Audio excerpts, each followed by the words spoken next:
저보다도 더 탁월하신 선배 목사님들이 많이 계시는데 왜 제가 이곳에 섰는지 이유를 몰랐습니다. 근데 어제 답을 찾았습니다. 먼저 30주년 근속 감사패를 받으신 공로패를 받으신 목사님들께 축하를 드립니다. 30년 되셔서 오늘 이 자리에 올라오셔서 공로패를 받으셨죠. 저는 이번 해가 신학교에서 행사 있을 때마다 마이크를 세팅한 지 30년 되는 해입니다. 그래서 하나님이 다른 목사님들 사역하신다고 수고하셔서 공로패 주시는데 너는 마이크 세팅한다고 30년 수고했으니까 오늘은 설교라도 해라. 그래서 주신 것 같습니다. 다른 이유는 없는 것 같습니다. 새벽이나 늦은 밤에 성도들에게 전화가 오면은 비정상적인 상황인 거 다 아시죠?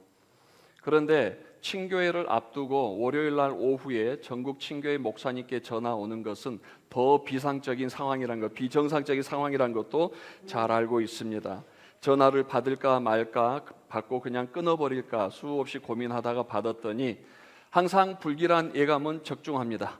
이번 친교회 때 둘째 날 말씀을 전해 주십시오라고 했습니다. 그 말씀을 듣고 나서 요즘 젊은이들 표현으로 고구마 100개였습니다.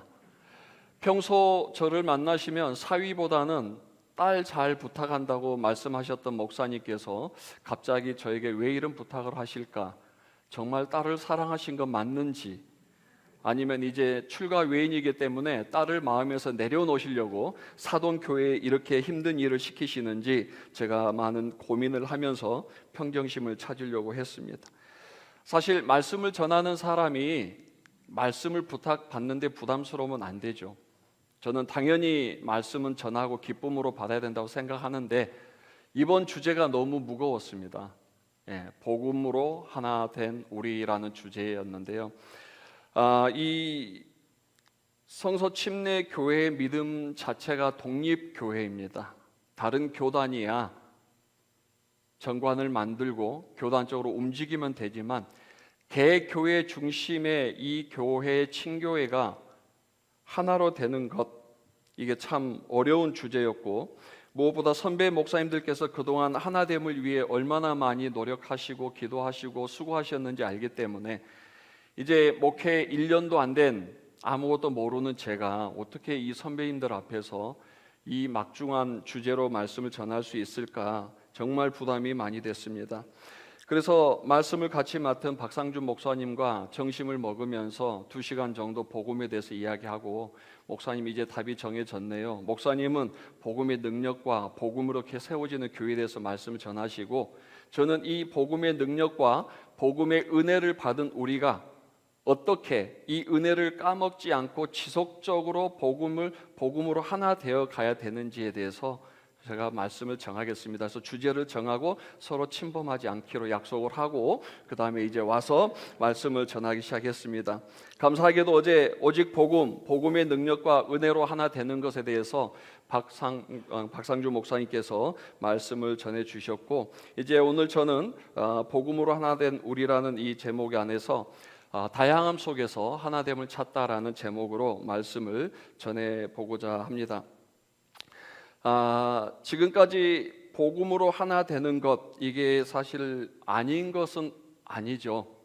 그런데 정민철 목사님께서 제게 전화 주시고 나서 참 답답한 마음을 가지고 수요일 날 말씀을 준비하기 위해서 성경을 폈는데 그때 제가 우리 교회에서 수요일 날 강해 설교를 하고 있는 본문이 고린도전서 강해를 하고 있었고 고린도전서 강해할 때 제가 메인 타이틀로 대주제로 사용하고 있는 게 다양함 속에서 하나됨을 찾다라는 요 그림 그대로 쓰고 있었습니다.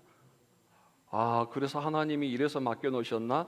이제 목회 1년밖에 안 됐으니까 똑바로 정신 차리고 방향 바로 잡아서 모든 목사님들 앞에서 너의 믿음을 선포하고 좌로나 우로나 흔들리지 말고 가라 라고 말씀하셨나? 친교회만이 아니라 우리 서울 성서 침례교회 안에서도 어떻게 하면 온 성도들이 하나 되어서 복음을 전할까? 저도 그 방법을 찾고 답을 찾고 있는데 이제 이 말씀 속에 들어가면서 좀 더 하나님 앞에서 하나님께서 저에게 주신 말씀들을 고민해 보기 시작했습니다. 그러면서 문득 이런 생각이 들었습니다. 이 세상에는 두 부류의 사람이 있다고 그럽니다. 첫째는 남자와 여자, 둘째는 구원받은 사람과 구원받지 못한 사람, 아니면 구원받아야 할 사람. 그리고 한국에만 있는 독특한 부류가 있습니다. 중학교 졸업하고 고등학교 가면은 문과와 이과로 나눠집니다. 저는 남자입니다. 그리고 구원받았습니다. 그리고 저는 이과입니다. 그래서 처음 하나됨에 대해서 말씀을 딱 주제를 받았을 때 제 뇌 속에서는 물리적인 부분에 대해서 어떻게 이것을 하나로 조직적으로 이끌어 가야 되는지, 그런 부분들이 뇌가 풀가동하기 시작하면서 더 어지러워지기 시작했습니다. 그러면서 제 속에서 갑자기 이런 마음이 들었습니다. 그렇다면 하나님은 이과이실까 문과이실까? 하나님이 문과이실까요? 이과이실까요? 이문과. 예. 이 우주를 창조하시고 지금까지 한치의 오차도 없이 모든 것들이 순리대로 돌아가는 걸 보면은 하나님은 이과가 맞으세요. 공대생 맞으세요. 그런데 한편으로는 죄 많은 우리를 끝까지 사랑하시고 하나님의 아들 예수 그리스도를 이 땅에 보내셔서 우리를 구원해 주시고, 또 시편이나 아가서나 많은 성경들에서 쓰는 이 내용들을 보면은 문학 소년보다도 더 탁월하신 걸 보면 또 문과 같기도 하시고, 사실 제가 답을 못 찾아서 오늘 1시간 전에 오성현 목사님과 잠시 교제하다가 오성현 목사님께 물어봤어요. 오 목사님, 하나님이 문과이실까요? 이과이실까요? 그랬더니 오 목사님이 정확한 답을 해주셨습니다. 하나님은 복수 전공하셨습니다 라고 하셨습니다. 하나님은 문과와 이과 복수 전공하셨으니까 그러니까 답이 되는 거예요. 하늘의 별과 우주의 모든 것들이 한치의 오차도 없이 설계하시고, 그 설계된 세상들을 바라보면서 그 빼어나오는 감성으로 시를 쓰시는 하나님이 공과와 이과를 역시 겸하신 한 복수 전공하신 하나님이시구나 확신을 가졌습니다. 그러면 복수 전공하신 하나님께서는 복음으로 하나 되는 것에 대해서 과연 처음부터 무엇으로 우리가 하나 되게 하시고, 또 하나님께서 원하시는 하나됨이 무엇인가? 이제 창세기부터 제가 말씀을 보면서 몇 가지 오늘 우리 목사님들과 같이 답을 나누기 원합니다. 첫째, 우리가 복음으로 하나 되기 위해서 첫 번째 키워드는 조화입니다. 조화. 좀 더 설명을 붙이자면 창조 질서의 조화라고 할 수 있습니다. 창세기 1장 천지 창조 과정을 통해서 결론을 내보면은 하나님께서 원하시는, 그리고 하나님께서 계획하시는 하나됨은 획일적인 아니면 어떤 물리적인 하나가 아니라 다양함 속에서 그 다양함이 서로 어울려져 빛을 내고 각자의 자리에서 조화를 이룰 때 가장 아름다웠고, 그 하나하나의 조화를 보시면서 하나님께서 보시기에 좋았더라라고 말씀을 하셨죠. 그러니까 이과인 저로서는 그걸 이해를 못하는 거죠.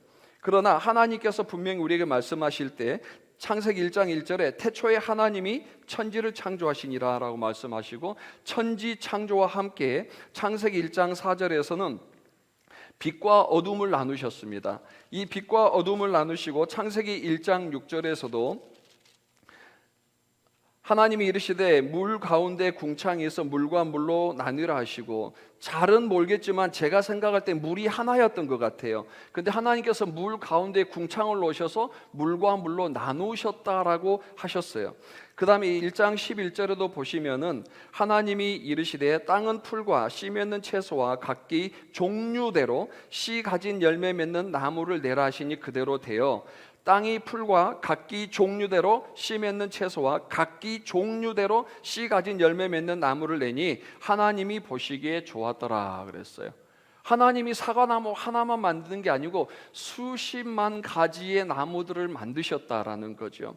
1장 14절에서도 하나님이 이르시되 하늘의 궁창에 광명체들이 있어 빛과 밤을 나누게 하고 그것들로 징조와 계절과 날과 해를 이루게 하라라고 말씀하셨습니다.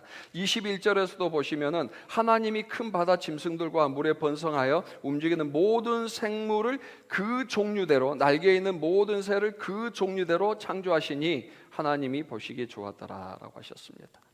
하나님께서 처음부터 설계하셨던 이 모든 우주는 획일화된 하나가 아니라 각기의 종류대로 하나님의 말씀에 의해서 모든 것들이 자리를 잡는 것, 그것을 하나님이 원하셨다는 거죠.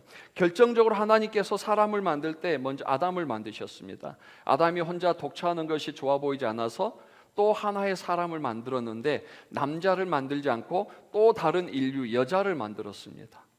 이것도 남자와 여자의 새로운 종이에요. 그러니까 하나님은 획일적인 것보다는 더 다른 상반적이고 서로 다양함을 원하시는 것 같다라는 그런 생각을 제가 하지 않을 수가 없었습니다.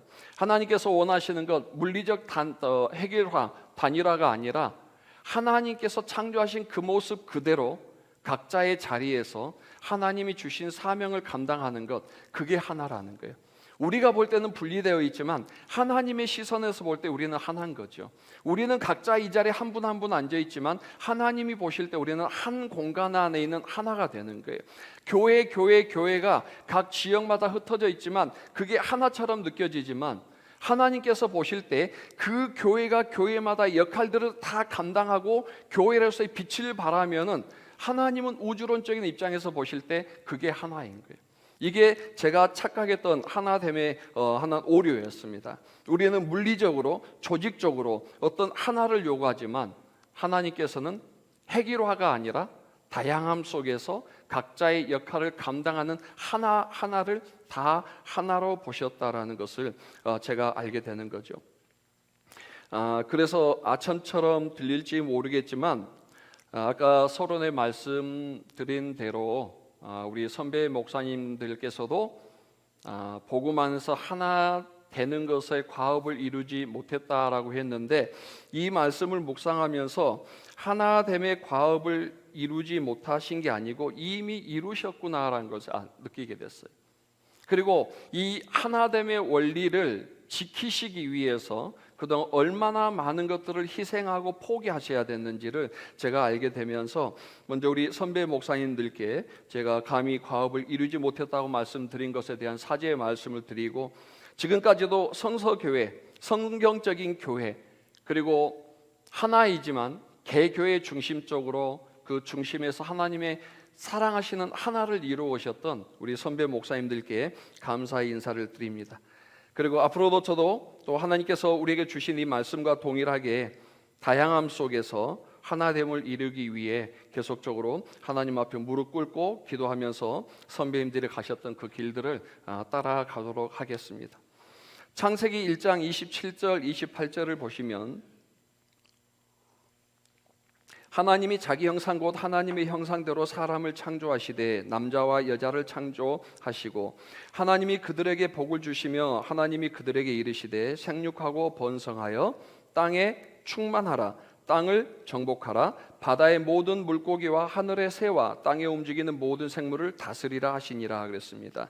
하나님께서 아담과 하와를 창조하신 다음에 땅에 충만하라 땅을 정복하라 그 다음에 다스리라 이 세 가지 명령을 주셨는데 땅에 충만하다는 말이 흩어져서 널리 채우라는 얘기거든요.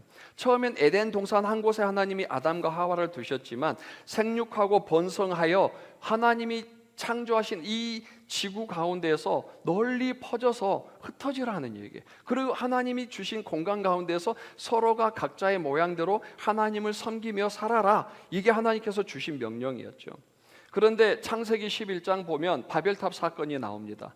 이 바벨탑 사건에서 인간은 그 신할 평지에 이르러서 성읍을 쌓는다고 그래요. 성읍을 쌓는다는 것은 인간이 살 수 있는 영역을 자신들이 정한다는 얘기예요. 성 밖으로 나가지 않겠다는 얘기예요.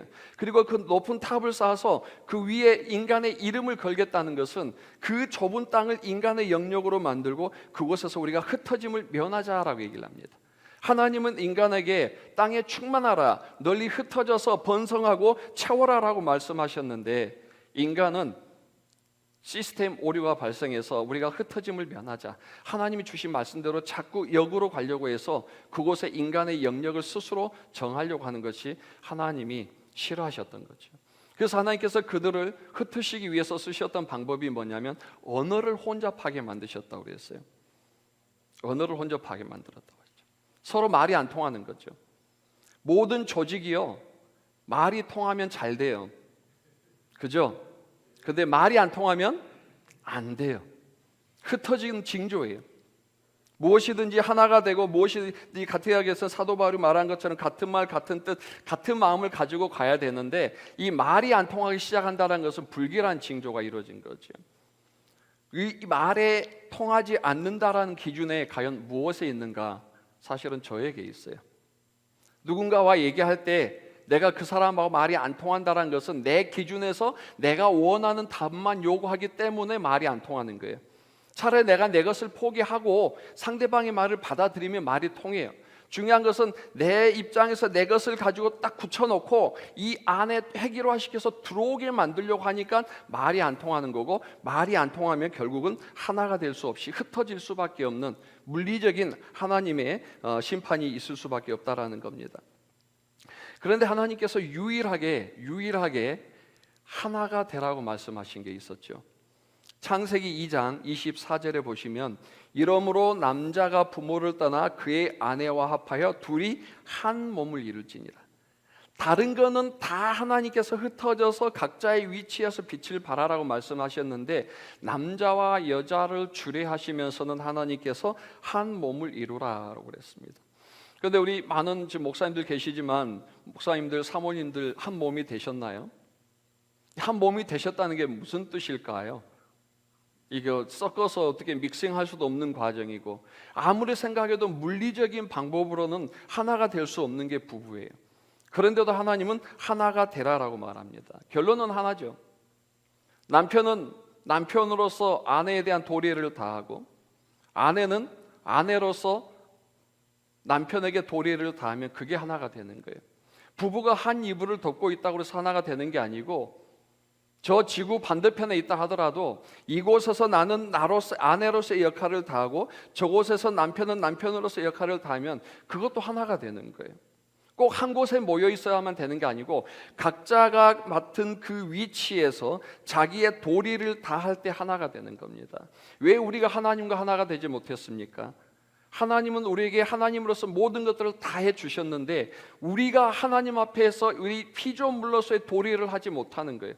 하나님이 원하셨던 것들을 하지 못하고 하나님이 싫어하는 것들로 자꾸 역행하고 있으니까 하나님은 항상 우리를 향해서 한 방향을 보고 계시지만 우리가 하나님과 하나 될 수 없도록 늘 분리하고 있는 거죠. 다시 우리가 하나님과 하나 된다는 것, 그것은 예수 그리스도의 십자가의 보혈일 뿐만 아니라 이제는 그 십자가의 보혈의 복음으로 구원받은 우리가 하나님의 뜻이 무엇인지, 하나님께서 바라시는 것이 무엇인지, 피조물로서 구원받은 우리로서 하나님 앞에 내가 어떤 도리를 다해야 하는지를 그 도리를 찾는 것이 하나가 되는 거예요. 물리적인 것이 아니라는 것.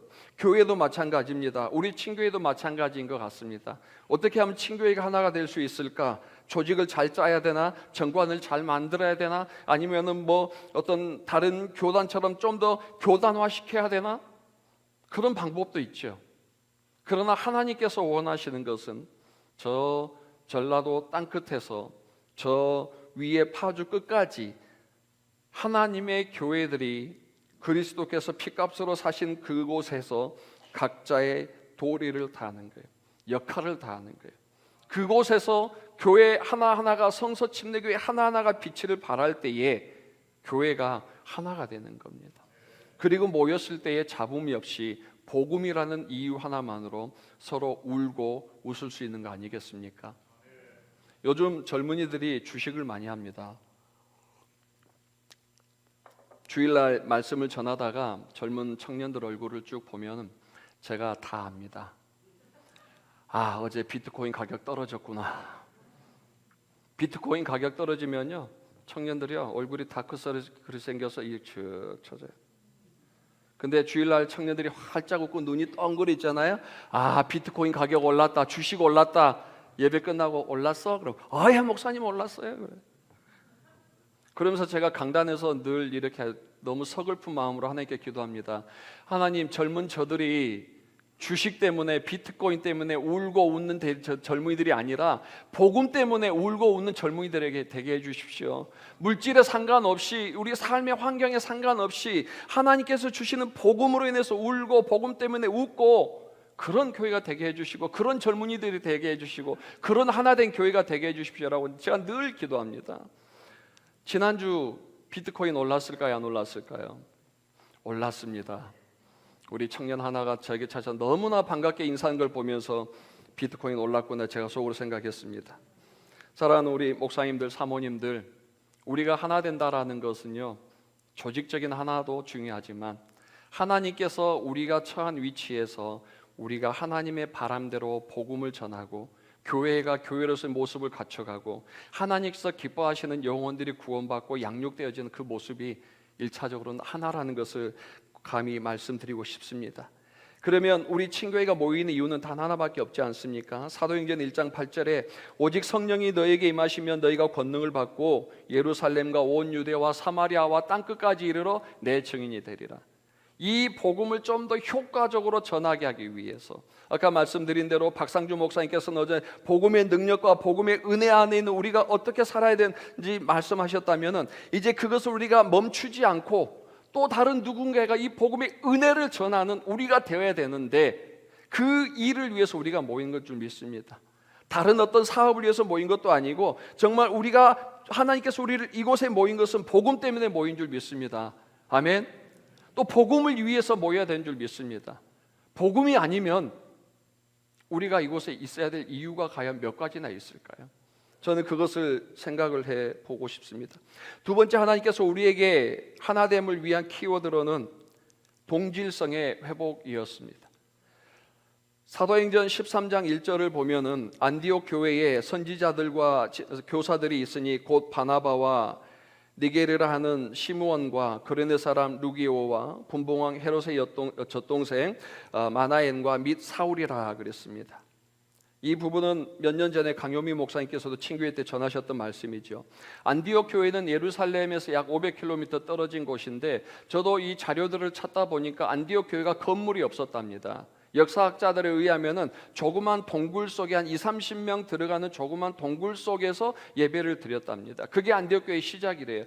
그 습하고 좁고 어두운 그 동굴 안에 방금 읽어드린 대로 5명의 사람이 선지자들과 교사로 있었습니다. 잘 안 대로 바나바는 유대인이죠. 절대 율법주의자이고 원칙주의자였던 바나바였습니다. 두 번째, 니게르라는 시몬, 니게르란 말은 검다란 뜻입니다. 흑인이었던 것 같습니다. 지금도 그렇지만 그 시대의 흑인은 얼마나 인종차별 받고 사는, 사람 취급받지 못한 그런 사람이었겠습니까? 그런 시므온이 그 조그만 동굴 안에서 안디옥 교회의 교사인지 선지자인지 모르지만 있었다라고 했습니다. 아울러 또 구레네 사람 루기오인데 성경 어디에도 이 루기오에 대한 정보는 없습니다. 무명의 존재입니다. 아무것도 내세울 것도 없고 자랑할 것도 없는 한 조그만 그 사람이 또 안디옥 교회의 지도자로 있었답니다. 네 번째, 분봉왕 헤롯 안티파스의 젖동생 마나엔이라고 그랬습니다. 지금으로 말하면 친로마파 사람이죠. 유대인들에게 피를 빨아먹는 그런 친로마파의 가족인 마나엔이 그 작은 동굴, 습한 동굴, 어두운 동굴 안에 또 하나의 지도자로 있었다는 겁니다. 무엇보다도 참 이해가 안 된 것은 초대교회 그렇게 핍박했던 사울이 그곳에 들어가 있다는 겁니다. 제가 아무리 찾아봐도 원리 원칙주의자인 바나바, 흑인 노예 혈통에 태어난 시므온, 아무것도 내세울 거 없는 루기오, 민족을 팔아넘긴 친로마파 가족의 마나엔, 교회를 핍박한 제1의 대적자 바울, 이 5사람의 공통점이 뭘까라고 찾아봤는데 아무리 찾아봐도 안 나오고 제가 정의를 내리기는 불협화음의 5인방이었어요. 아무것도 서로 어울리지 않는 이 5인방. 그런데 이들을 단 하나로 묶어서 어벤져스로 만드는 게 복음이었습니다. 누구도 결코 함께 할 수 없고 받아줄 수 없고 눈도 쳐다보기 싫었던 그 5 종류의 사람이 그 좁은 공간 안에서 세계 복음의 전초 기지를 만들었던 안디옥 교회를 만든 이유는 복음 하나밖에 없었다. 복음으로 변화되어서 복음으로 하나 되었고 복음을 위해서 그들이 또 뭉쳤기 때문에 하나님께서 그들을 사용하셨다고 믿습니다. 그래서 흑인이냐 뭐 학이냐 스펙이 뭐냐를 따진 게 아니고 우리가 왜 이곳에 모였느냐요? 복음으로, 복음 때문에, 복음을 위해서 모였기 때문에 다른 것은 내세울 필요가 없는 거죠. 오래전에 2004년 또 필리핀에서 제가 1년 반 정도 선교 훈련을 받을 때 김원비어 선교사님 밑에서 있었습니다. 공부를 하다가 선교사님께서 어디 선교지 가야 된다 그러면은 제가 차를 운전하고 따라다니면서 선교 훈련을 배웠었습니다.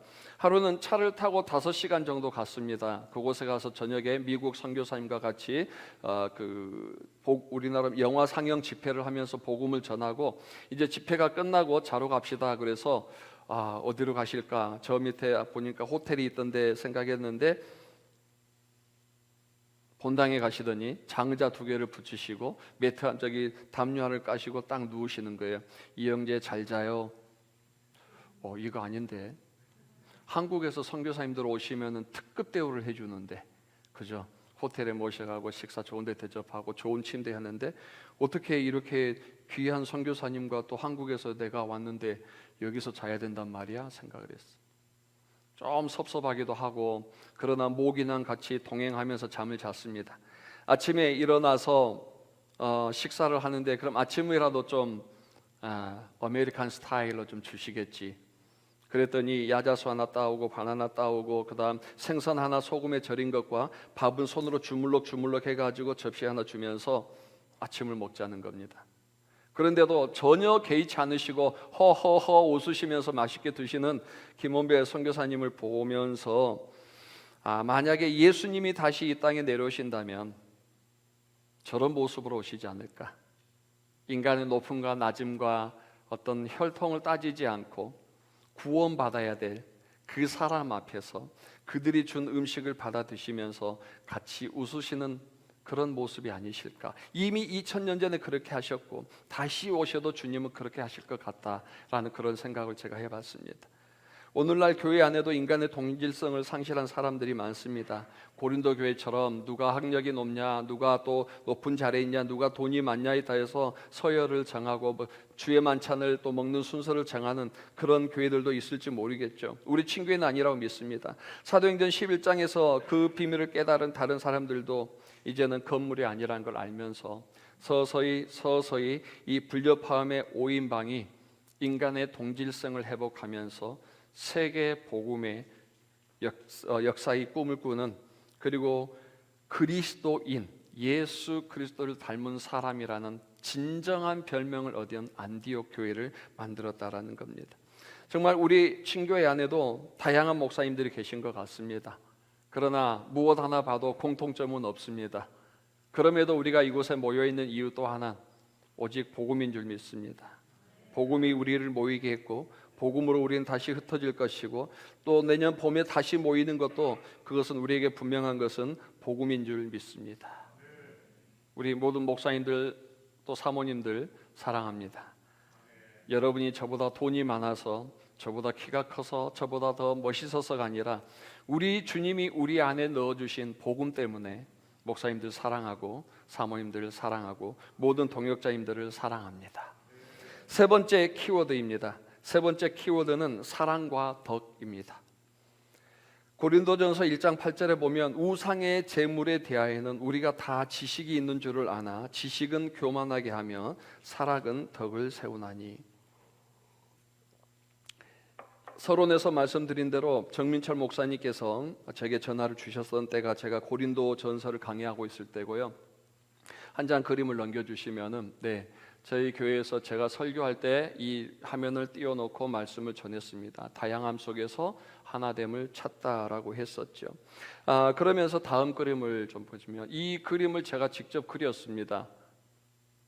교회의 하나됨, 이 조그만 깔때기 안에 세상의 온갖들을 다 집어넣으면 과연 마지막 교회에서 결과물로 나온 게 뭘까? 제가 기도하고 고린도 전서를 묵상하던 가운데에 오늘 같이 말씀드린 대로 G는 우리 청년들 형제들한테 물어보니까 가시라고 그러는데 가시 아니고 가스펠입니다. 복음입니다. 하나님께서 이미 우리 교회를 세우셨고 이 교회 안에 세상의 온갖 사람들, 온갖 지식들, 모든 것들을 다 교회에 잡아 넣더라도 다 궁극적으로 마지막에 나온 것은 복음이다. 두 번째로는 하트입니다. 사랑입니다.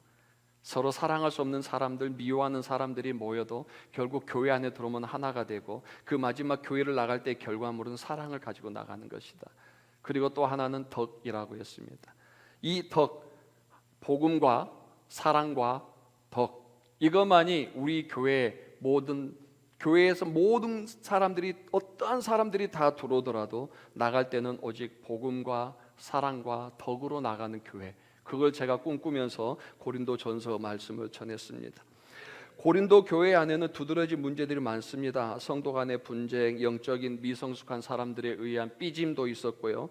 음행에 대한 문제들, 또 성도 간의 여러 가지 세상적인 범정이 세우는 문제들, 결혼의 문제, 우상의 문제, 다 많은 문제들이 있었는데 그 문제들 중에서 유독 분량을 많이 차지한 게 우상에게 바쳐진 재물을 먹느냐 마느냐에 대한 문제 때문이었어요. 그것 때문에 유대파 그리스도인들과 이방파 그리스도인들이 서로 싸우고 했는데, 이게 고린도 교회 문제뿐만 아니라 에베소 교회도 이런 문제가 있었고요, 안디옥 교회도 이런 문제가 있었고요, 할례도 있었고, 율법으로 싸우면서 율법 가지고 유대파 이방인들 그리스도인들과 이방파 그리스도인들이 서로 싸워서 결국은 에베소에서 공회까지 열릴 정도로 모든 교회가 세워지면 사랑과 복음과 덕으로 나와야 되는데, 이 교회 안에 사람을 놓으니까 자꾸 율법이 나오고 싸움이 나오고 다툼이 나와서 이제는 교회가 다시 질서를 정하기 위해 에베소 공회까지 열 정도의 문제가 됐지 않습니까? 그런데 사도 바울이 여러 가지 부분에서 이야기를 할 때에 이런 얘기를 합니다. 율법에 대해서, 우상에 바쳐진 재물에 대해서 지식이 많다, 지식이 있는 줄 아나, 지식은 교만하게 하며 사랑은 덕을 세운다.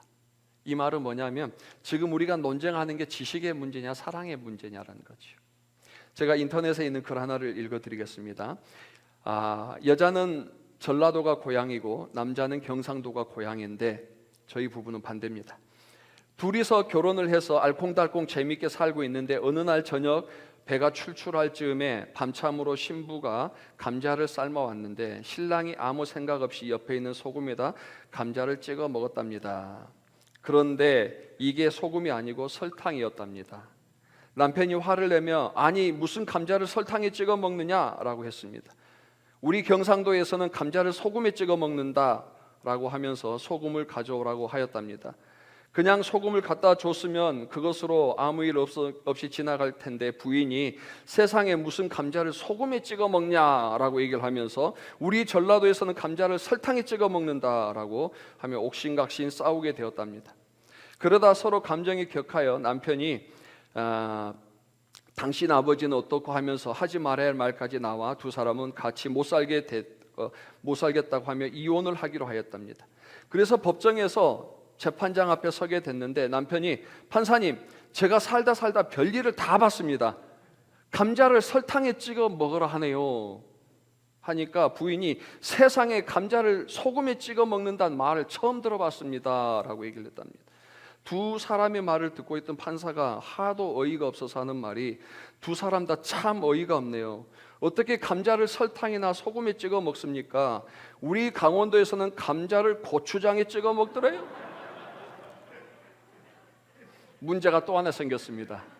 설탕이냐 소금이냐 고추장이냐. 방금 웃는 목사님들 제가 많이 봤습니다. 성경에는 정말 우리가 목숨을 바쳐서 지켜야 될, 양보하면 안 되는 복음이라는 게 있습니다. 그런데 이 복음이 아닌 다른 것을 가지고, 다시 말해서 비본질적인 것을 가지고 싸우는 게 더 많아요. 아마 우리가 모여서 복음을 어떻게 전하고 복음을 어떻게 영화롭게 하고 복음을 어떻게 개교에서 더 기쁘게 전할 건가, 이거 가지고 정말 서로 막 언변을 갖춘다면 하나님이 이곳에 엄청난 영혼들을 보내주실 건데, 우리가 정말 본질적인 부분에서의 보다는 비본질적인 부분에서 설탕이냐 소금이냐 고추장이냐 가지고 싸우니까 몇 년 전에 설탕 소금 얘기하면은 저는 이미 이혼 당하고도 남을 사람인데요. 몇 년 전에 김정목 목사님 부부랑 여름에 만나서 팥빙수를 먹었습니다. 그래서 팥빙수가 오길래 제가 막 숟가락으로 열심히 섞고 있었는데 그때 김정록 목사가 제 아내에게 이렇게 말합니다. 사모님은 팥빙수 섞어 먹는 거 싫어하지 않아요? 라고 물어보는 거예요. 제가 25년 동안 제 아내랑 알고 살았지만 제 아내가 팥빙수 섞어서 먹는 걸 싫어한다는 것을 너의 남자를 통해서 알게 된, 정말 감정이 좀 복잡해지는 상황이었습니다. 25년 만나고 결혼해서 같이 살고 있는 나도 모르는데 너의 남자가 어떻게 내 아내가 팥빙수 섞어 먹는 걸 싫어하지? 그리고 나서 제가 미안한 마음에 그 다음 또 팥빙수를 먹으면 반반합니다. 아내 거는 내비두고 제 것만 딱 섞어서 먹습니다. 그런데 섞다 보면은 자꾸 영토를 침범해요. 그래서 저는 반만 섞었다고 생각하는데 어느 날 보면 다 섞여 있어요. 그러면 팥빙수를 보다가 제가 아내의 눈을 다 쳐다보지 못하고 슬쩍 쳐다봅니다. 그런데도 화내지 않는 제 아내를 보면서 이 사람이 천사인가 아니면 마음에 칼을 갈고 있는가 제가 헷갈릴 때가 있습니다. 그럼에도 불구하고 오늘까지 한마디 불평도 없이 따라와 준 걸 보면 하나님이 주신 천사가 맞다라고 저는 믿고 싶습니다. 감사합니다. 사모님들 고추장이냐 된장이냐 묻지도 따지도 않고 우리 목사님들 품어주셔서 정말 감사합니다. 안 그러면 저랑 같이 텐트 치고 주무셔야 될 분들이 참 많으실 것 같은데 우리 사모님들이 다 품어주셔서 오늘 우리가 이렇게 행복하게 목회하고 있는 줄 믿습니다. 가정의 문제만이 아니라 교회 문제도 마찬가지죠. 교회 본질에서 재직회의를 하거나 논의를 하면은 대부분의 우리의 논쟁은 복음이 아니에요. 대부분은 비본질적인 복음이 아닌 것들 때문에 힘을 소비할 때가 많습니다. 2019년 늦가을 마지막 아마 제가 기억하기는 불광동교에서 영적 지도력 훈련을 할 때인데 어느 목사님 부부가 미고사축 노래를 특성으로 불렀습니다. 미안해요, 고마워요, 사랑해요, 축복해요 라는 노래를 부르셨어요. 그리고 나중에 노래를 부르고 나서 특성을 부르고 나서 이 목사님 사모님이 하신 얘기가 있었어요. 지난주에 교회에서 김장했는데 김장 때문에 목사님 사모님이 너무 상처받아서 오늘 이 노래를 부르게 됐습니다 라고 하는 거예요. 무슨 일이신데요? 그랬더니 여전도에서 포기는 배추 포기는 몇 개로 해라, 고춧가루 더 넣어라 빼라, 넣어라 빼라, 소금 넣어라 빼라, 젓갈 뭐 써라 해가지고 이게 화합이 안 되는 거예요. 김장 하나 하는데도 서로 싸우고 서로 상처받고 오죽하면 목사님 사모님이 미안해요, 고마워요, 사랑해요, 축복해요. 근데 그 목사님이 정말 훌륭하신 목사님이세요. 오늘 잠시 그때 특성하신 거 물어보니까 다 까먹으셨대요. 저만 기억하고 있었나 봅니다. 그분이 누군지는 제가 말씀 안 드리겠습니다. 이 비본질적인 문제를 우리가 볼 때 헬라어로 아디아포라라고 하더라고요. 해도 되고 하지 않아도 되는 것. 다시 말해서 교회 안에서 이루어진 문제나 모든 공동체에서 이루어진 문제 중에 본질적인 부분이 아닌 것은 해도 되고 하지 않아도 되는 것들은 양보하면 되는 것. 그냥 이방인들 뭐 모르니까 우상에게 바쳐진 제물 먹으면 뭐 모르니까 먹겠지 하고 이해해 주면 되는 거고 나는 그냥 아니까 안 먹으면 되는 건데 이거를 비본질적인 부분으로 해석을 할 거냐 아니면 율법으로 해석할 거냐에 따라서 달라지는 거예요. 지식은 절대 사람을 평정화시킬 수 없습니다. 율법은 절대 사람을 하나로 만들 수 없어요. 그래서 예수 그리스도께서 이 땅에서 복음으로 오셨고 복음으로 율법을 폐하시고 율법을 완성하셔서 사랑을 우리에게 주셨다고 말씀하지 않습니까? 절대 율법이나 지식과 법으로는 사람을 하나로 만들 수 없고요. 오직 사랑과 덕. 그래서 사도 바울이 고린도전서 1장부터 교회의 모든 문제들을 낱낱이 얘기하다가 12장에서는 더 문제를 이야기시킵니다. 그것만 아니야. 얼마나 많은 은사들이 있어. 이 많은 은사들이 어떻게 우리 교회 안에서 작용하고 있어라고 물어보면서 13장에서 말하는 게 사랑이잖아요. 그리고 다시 14장으로 가면서 가장 많은 단어가 덕입니다. 덕을 위하여 덕을 세우고 덕이 아니면 덕으로 하면서 덕을 세우라고 그럽니다. 사도 바울이 율법을 몰라서가 아니에요. 사도 바울이 지식이 없어서가 아니에요. 하고 싶은 말 너무나 많았던 사도 바울이지만 그 교회의 본질의 문제가 복음이 아닌 이상은 우리가 사랑과 덕으로 가자는 거예요. 사랑과 덕으로 가자. 그럼 끝인데 왜 그래 이렇게 힘들어해라고 얘기하는 거죠. 사탄은 끊임없이 우리 인간의 뇌에 잘못된 데이터 값을 집어넣습니다. 선악을 알게 하는 나무의 열매를 먹어 하나님과 같이 될 거야. 이게 최초로 우리 인간의 뇌 속의 데이터를 오류시키는 거예요. 흩어지면 죽고 뭉치면 산다라고 얘기하면서 인간에게 하나님이 흩어지라고 그랬지, 다 너희들 뭉쳐서 쿠데타 일으킬까 봐 그래. 그러니까 뭉쳐야 돼, 바벨탑 쌓아야 돼 말하는 거예요. 인류는 하나가 돼야 된다. 통일을 위해서 서로 죽이고 전쟁을 하게 만듭니다. 나와 다른 생각, 방식, 관습을 철저하게 제거하라고 사탄은 가르칩니다. 그런데 하나님은 반대로 말씀하십니다. 그래서 사랑하고 그래서 덕이 필요해. 고린도전서 8장 1절 다시 읽어드립니다. 우상의 제물에 대한 우리가 다 지식이 있는 줄 아니. 다 안다는 거예요. 그러나 지식은 교만하게 하며 사랑은 덕을 세우나니 라고 했습니다. 오늘 우리가 읽은 본문의 말씀 고린도전서 9장 12절에 다른 이들도 너희에게 이런 권리를 가졌거든 하물며 우리일까 보냐. 그러나 우리가 이 권리, 사도로서의 권리를 쓰지 아니하고 범사에 참는 것은 그리스도의 복음에 아무 장애가 없게 하려 함이로다. 나 너희들한테 진짜 할 말 많거든. 가만 내가 너희들 정말 곤장을 때리고 싶을 정도로, 내가 찾아가면 너희들한테 어떤 말이 튀어나올지 모를 정도로 내가 정말 너희들한테 할 말이 많거든. 그런데 내가 사도로서 너희들한테 그런 권리 안 쓸 거야. 그리고 내가 참어. 왜냐하면 내가 할 말 다 하고 나서 그리스도의 복음에 장애가 되니까. 내가 지금 무엇을 위해서 살아왔는데, 내가 무엇 때문에 곤장을 맞고 무엇 때문에 돌을 맞고 무엇 때문에 굶주리며 이 험악한 산길들을 넘어 다니면서 살아가고 있는데, 오직 예수 그리스도의 그 순수한 복음이 전해지게 하기 위해서 내가 지금까지 살아왔는데, 내가 잠시 내가 하고 싶은 말 때문에 내 권리를 내세워서 지금 내가 지금까지 살아왔던 내 삶에 흠집이 생기면 안 되잖아. 그 흠집은 내 인격의 문제가 아니라 복음의 장애가, 복음의 본질이 흐려질까 봐, 예수님께서 내게 주신 그 순수한 복음이 변질될까 봐 나는 할 말 많아도 참을 거야 라고 바울이 입을 닫는다라는 것이죠. 본질이 흐려지지 않게, 본질에 방해가 되지 않게, 복음이 오직 영화롭게 하기 위해서 사도 바울이 나는 참는다라고 이야기를 했습니다. 사실 제가 이 자리에서 이 말을 할 자격이 없는 사람입니다. 그리고 이 말씀은 하나님께서 너부터 잘해라고 주신 말씀입니다. 2주 전에 학교에 와서 신학교 총장님과 몇 분과 같이 식사를 했습니다. 제가 좀 마음을 먹고 왔습니다. 오늘 사무회의 때 보니까 나중에 뭐가 있어라고 하시던데요.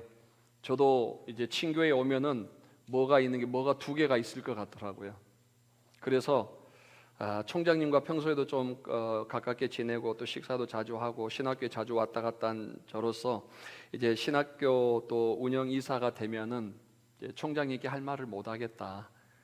저 젊은 목회자 이사 시켜놨더니 벌써부터 할 말 다 하네 할까봐 평소에 그냥 총장님과 좀 친분이 있는 일반 평목사로서 이사가 되기 전에 마지막 총장님과 좀 얘기하고 싶다 해서 총장님께 식사를 좀 하고, 한 가지 제가 총장님께 권해드린 말씀, 총장님 이렇게 했으면 더 좋겠습니다 라고 했습니다. 제가 그 말을 할 때는 사실 한 달 정도 기도했습니다. 몇십 번 생각해보고 해야 되나 말아야 되나, 그래도 꼭 드려야 될 말씀인 것 같다. 그래서 조심스럽게 말씀을 드리고 집에 갔는데 그날부터 마음이 너무 안 편한 거예요. 괜히 얘기했다. 참았어야 되는데 왜 총장님 마음 내가 더 부담스럽게 해드렸을까? 우리 총장님 이 얘기 듣고 또 얼마나 마음에 속상해 하실까 생각하면서 제 마음이 너무 불편했습니다. 근데 2주 후에 신학교에서 또 보내주신 보고 공문을 받으면서 제 마음이 무너져 내려서 총장님께 전화를 드렸습니다. 총장님, 보내주신 편지 잘 받았고 감사합니다. 그리고 지난번에 제가 괜한 말해서 죄송합니다 라는 사과의 말씀을 드렸습니다. 그리고 전화를 끊으면서 제가 저에게 한 말이 있습니다. 말이라고 다 말이 아니구나. 입에서 나온다고 다 말이 아니구나. 하나님이 주시는 말이 진짜 말이고, 하나님이 내 안에서 성령으로 역사해서 성령으로 나오는 말이 사람을 살리는 말이지, 내 지식이나 경험이나 내 이론으로 하는 말은 사람을 살리는 게 아니고 사람을 더 짐을 지어주는 거구나 생각을 하면서 다시 한번 제가 이 자리에서 총장님께 죄송하다는 말씀을 드립니다. 집에서도 가끔 아이들하고 또 우리 가족들하고 얘기하다 보면 제가 이상한 말 하잖아요. 그러면 아이들이 갑자기 서라운드로 아빠 여봉 하면서 집안에 사운드 싹 돌아요. 그 소리 하지 말라는 얘기예요. 그러면 제가 아이들 눈을 못 보니까 딱 저희 집에 있는 애완견을 쳐다봅니다. 루키인데 그럼 루키가 저를 딱 쳐다보는데, 그러니까 아무 소리 하지 말았잖아요.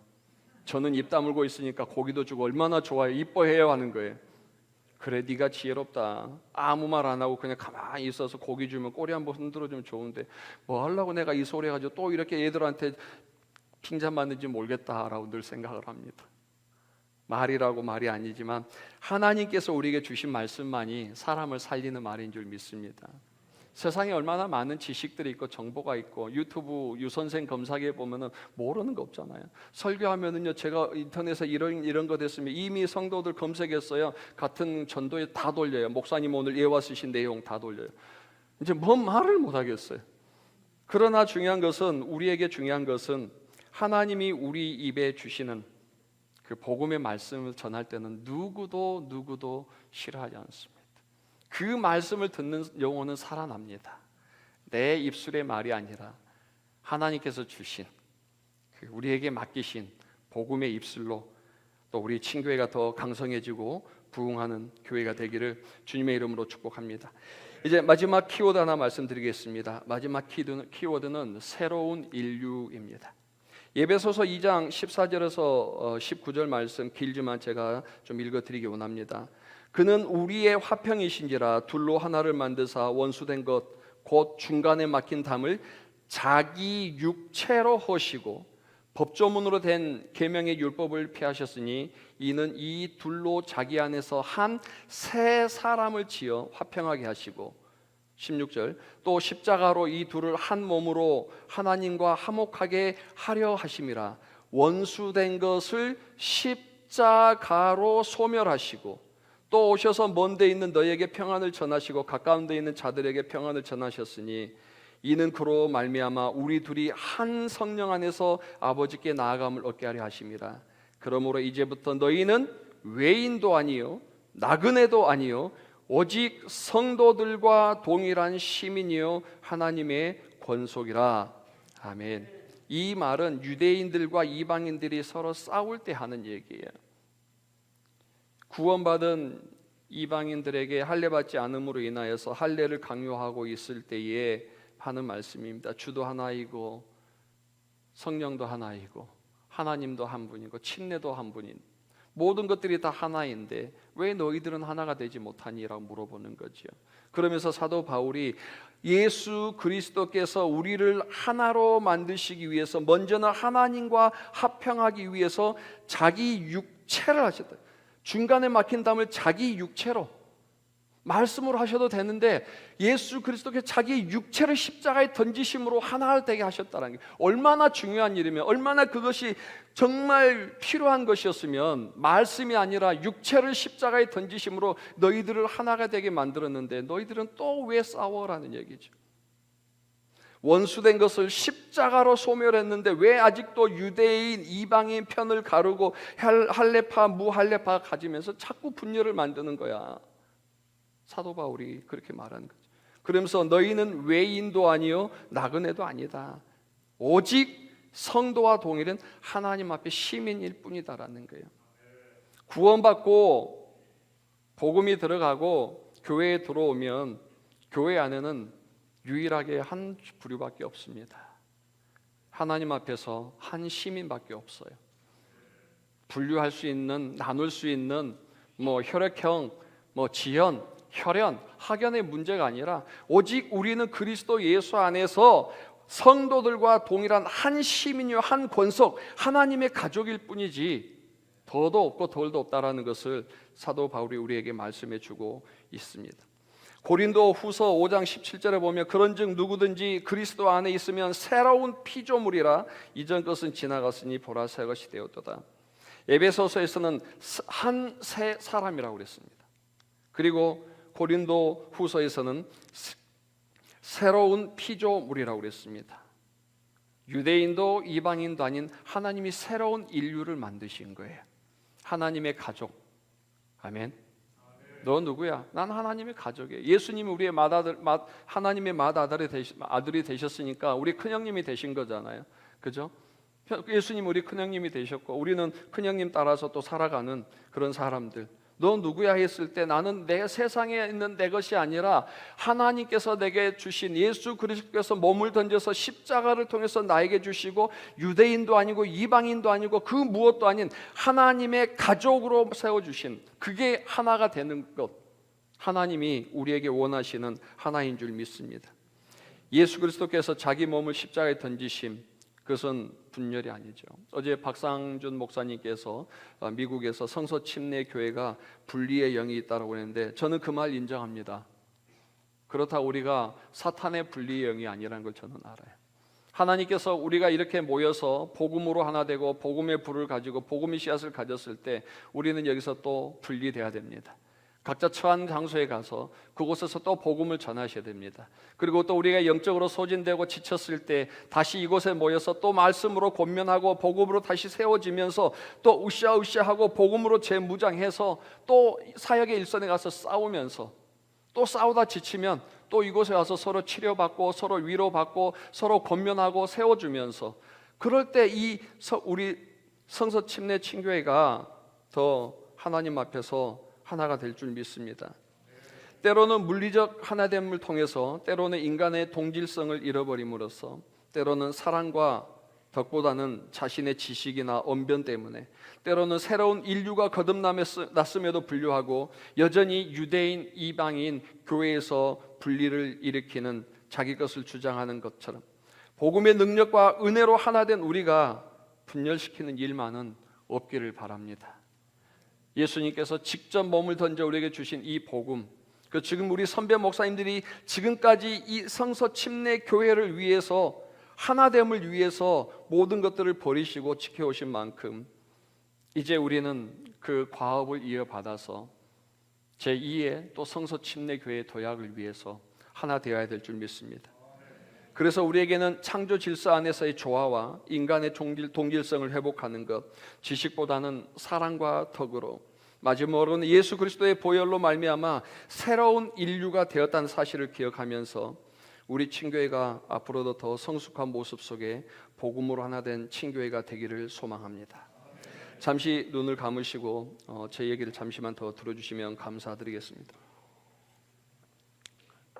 오늘 손용환 목사님께서 말씀을 전해주시고 마지막 찬양이 십자가를 질 수 있나였습니다. 제가 너무 좋아하는 찬양입니다. 평소에도 즐겨 불렀던 찬양이었습니다. 근데 오늘은 첫 가사가 나오면서부터 저는 한 가사도 제 입으로 뱉을 수가 없었고 한 소절도 따라서 부를 수가 없었습니다. 정말 내가 지금 이 찬양 들으는 이 가사가, 내 입으로 부르는 이 가사가 내게 적용되고 있는가? 내가 정말 십자가를 지고 가고 있는 그런 사람인가?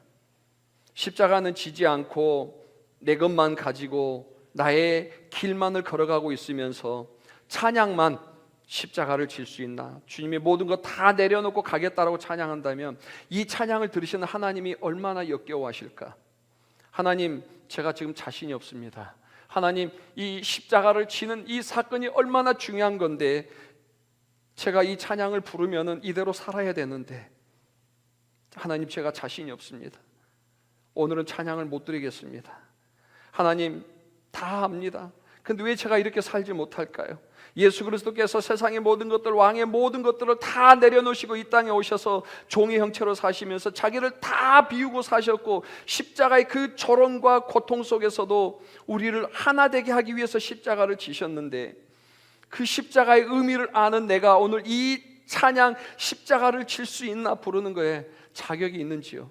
제가 그렇게 살아야 하는데 하나님, 자신이 없습니다. 오늘은 제가 찬양 안 할 테니까 하나님, 제발 제가 이 십자가의 의미를 알고 십자가를 지고 가는 이 찬양의 의미를 알고 다시 제가 이 찬양을 부를 수 있는 날을 올 수 있도록 하나님 저 좀 도와주십시오라 제가 오늘 울면서 기도했는데요. 하나님 앞에 가식적이고 하나님 앞에서 형식적인 우리의 삶이 아니라 본질적으로 우리가 복음 앞에서 무릎 꿇고 하나님 앞에서 우리가 온전히 우리 것을 내려놓고 복음에서 하나 되는 것, 그것이 하나님께서 우리에게 바라시는 메시지인 줄 믿습니다. 제가 잠시 기도하고 찬양하시겠습니다. 하나님 감사합니다. 하나님께서 우리에게 보여주신 그 십자가의 사랑, 구원의 은혜, 복음의 능력으로 인해서 우리가 구원받았고 영원한 형벌 가운데 들어가지 않고 이제 하나님의 권속으로 이렇게 모여 찬양합니다. 무엇보다도 많은 구원받은 사람들 중에서 또 하나님의 이 영화로운 복음을 전하게 하기 위해서 우리를 불러주셨습니다. 그 복음을 더 효과적으로 전하기 위해서 우리가 복음 때문에 복음을 위해서 이곳에 모였습니다.